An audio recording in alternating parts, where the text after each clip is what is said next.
Students, homogeneous linear partial differential equation constant coefficient कि हम ये हमें 1 2 3 4 चार क्वेश्चन लिए, चार क्वेश्चन में अब आपको सीएफ पीआई क्लियर होने वाला है। Okay, start with first question. Yes, focus on this. तो इसमें आपका क्वेश्चन ये है, होमोजेनियस क्यों है? Two order this is called homogeneous linear partial differential equation constant coefficient क्यों है? क्योंकि यहाँ पे इसके जो कोएफिशिएंट्स हैं they are constant not variable. Okay, तो जब हम इसको स्टार्ट करेंगे तो हमको पता है फंडा डेल बाय डेल एक्स को डी लिखते हैं और डेल बाय डेल वाई को हम डी डैश। तो क्वेश्चन हमारा किसमें हो जाएगा? इस question reduces to D square minus 2डी dash plus D dash square and z is equal to sin x। Okay, now focus on this question. CF and PI इसका सॉल्यूशन होता है। CF के लिए हम लोग इसको पकड़ेंगे, इसको इसके RHS को छोड़ के LHS पार्ट को पकड़ेंगे और D is equal to m लिख देंगे और D dash is equal to 1। इससे हमें ऑक्सिलरी इक्वेशन क्या मिल जाएगी? m square minus 2m plus 1 is equal to 0। तो ये आपका क्या हो गया? फाइनली m माइनस 1 का होल स्क्वायर हो रहा है। तो यहाँ पे डिस्टिंक्ट रूट नहीं, यहाँ पे रूट्स जो है रिपीटेड आ रहे हैं। तो रूट्स जो है जब रिपीटेड आते हैं तो हमारा जो CF होता है वो क्या हो जाता है? f1 y plus x and x f2 y plus x। तो ये जो फॉर्मूला होता है वो y प्लस mx होता है। यो PI के लिए हम लोग फोकस कहाँ करेंगे? इसके RHS पार्ट में। RHS पार्ट में तो ये जो फंक्शन d और d स्क्वायर का है, d और d डैश का है, वो क्या है? दिस इज ओके एंड यहाँ पे है sin x। तो रूल PI का क्या होता है? ये हम कुछ ax प्लस by का फंक्शन होता है। तो sin ax प्लस by के लिए हमें क्या मानना है? इसको x को मान लेंगे एक तरह से u। ठीक, क्योंकि यहाँ पे PI क्या होता है? 1 upon d dash f of ax plus by, ax plus by को मानते हैं u। तो हमारा क्या हो जाता है? phi u। और ये जो फंक्शन, ये जो d और d डैश है, इसकी d की जगह रख देते हैं a और d डैश की जगह रख देते हैं b। तो फिर अगर sin x को आप देखिए तो आप sin x को क्या लिख सकते हो? 1x plus 0 okay. तो x ये तो आपके a की वैल्यू क्या है? 1 और b की वैल्यू क्या है? 0। इसको हमने यहाँ पुट किया, जब हमने पुट किया तो पाया क्या?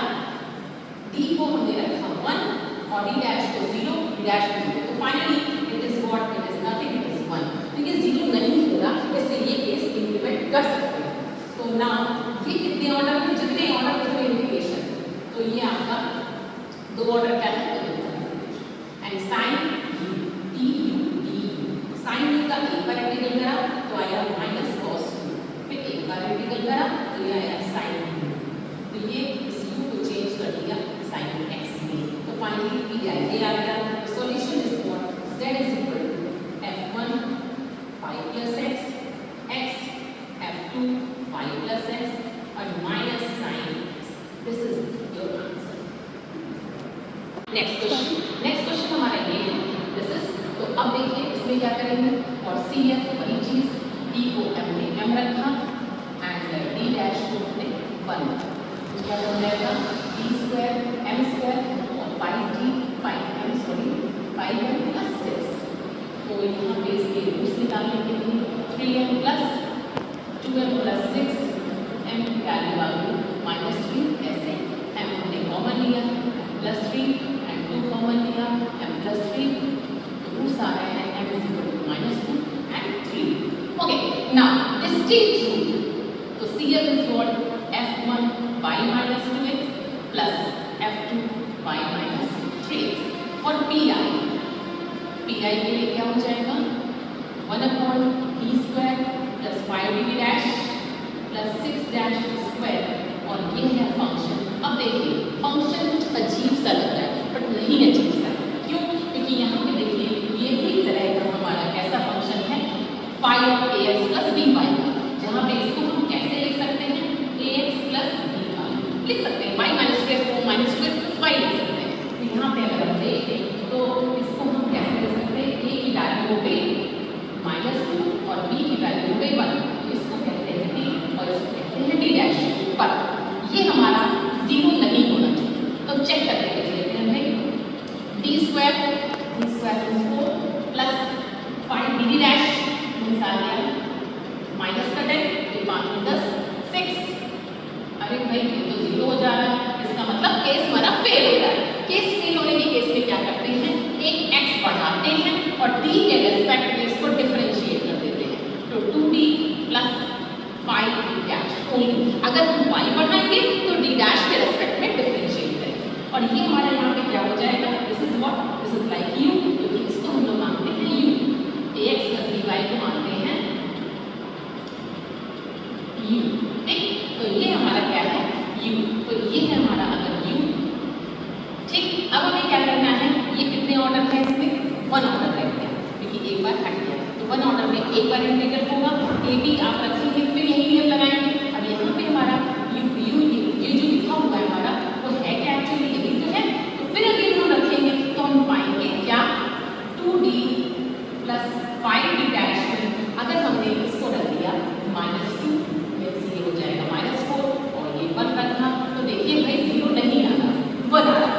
चलिए देखिए आप 2d के रखेंगे, d की वैल्यू -2 एंड d डैश की वैल्यू 1। तो अगेन जब हम फॉर्मूला लगा रहे हैं तो हमें दिख रहा है कि ये 0 नहीं है, इट इज 1। तो बराबर हमने इंटीग्रल एक बार क्यों किया, क्योंकि एक बार ऑर्डर है और ये ले लिया 1/u/d। ठीक, अब 1/u/d मतलब log u, इसका इंटीग्रल log u होगा और u को हमने अभी चेंज कर दिया x log, और u है क्या हमारा y माइनस, u है क्या हमारा 1/, सॉरी u है क्या y माइनस 2। ओके, तो फाइनली ये हमारा आ गया पी आई। तो जो आपका आंसर है, सोल्यूशन है वो z = cf plus P I. Okay, this is the second question में हमको ये बाइनोमियल टाइप दी गई, अब हमें बस ये बता दिया cf आप इसका निकाल लीजिए या चलिए चीज की तकलीफ कर दे रहे हैं। तो cf के लिए हम लोग फिर अगेन क्या करेंगे, m² माइनस 6m प्लस 9 ये आपको दिख रहा है, हमको -3 का होल स्क्वायर हो रहा है, a square plus b square plus -2a। तो यहाँ पे आ रहे हैं रिपीटेड रूट्स, तो again cf is what, f1 y plus 3x। और जब रिपीटेड रूट्स होते हैं, देखिए cf का ये भी पार्ट आप देखिए, तो रिपीटेड जो पहला केस था f2 y plus 3x। Focus on pi, pi focus करते हैं, ये क्या हो जाएगा d² minus 6d dash plus 9d dash square and 36xy। जब इस तरह का कोई क्वेश्चन हो xy में अलजेब्रिक एक्सप्रेशन में, तो वहां पे लगती है बाइनोमियल थ्योरम। बाइनोमियल थ्योरम लगाने के लिए क्या करना, हमने इसको बाइनोमियल थ्योरम का यूज करने के लिए हमें करना क्या है, हमको ये यूज करना है, कहीं से हम ये बना दें 1 + x की पावर -1 जो कि हो जाएगा 1 - x जो बाइनोमियल थ्योरम से होती है, और या तो हम ये बना दें 1 माइनस दोनों जगह माइनस, और जब दोनों जगह माइनस होता है तो पूरे में प्लस हो जाता है लाइक। तो ये बनाने के लिए हमने क्या किया, इसमें अगेन फोकस इस पे रखिएगा, जब d स्क्वायर को कॉमन लेंगे तो 1 minus 6d dash upon d हो जाएगा और 9d डैश अपॉन d का होल स्क्वायर हो जाएगा, और ये 36 आपका कांस्टेंट ऊपर आ सकता है और ये x। Now you can see what, इसको हम क्या कर सकते हैं, 1 minus 6d dash upon d plus 9d dash upon d का होल स्क्वायर का हमने क्लोज कर दिया इससे, और 1 माइनस x ये लिखा है और पावर माइनस इसको ऊपर ले आए। अब देखिए इसकी पावर पर है, इसकी पावर पर है, जब ये डिफरेंशिएट होगा तो हमारा एक बार डिफरेंशिएट के बाद में वो दोबारा नहीं होगा। क्यों भाई, जब डिफरेंशियल ऑफ अगर हम xy करते हैं तो ये डिफरेंशियल लगा है, मतलब इसका मतलब डेल अपॉन डेल x। तो जब x के रेस्पेक्ट में करेंगे तो सिर्फ एक बार होगा, क्योंकि आगे इसका डिफरेंशियल 0 हो जाएगा। एंड का मतलब ये है कि अगर जितनी डिग्री जितनी ऑर्डर डिफरेंशियल के हैं, अगर उतने ही ऑर्डर तक रहता है तो उतनी तक कोई आगे बढ़ने की जरूरत नहीं, क्योंकि ये नेक्स्ट स्टेप अगर स्क्वायर करोगे दिस विल बी 0। तो इसका मतलब ये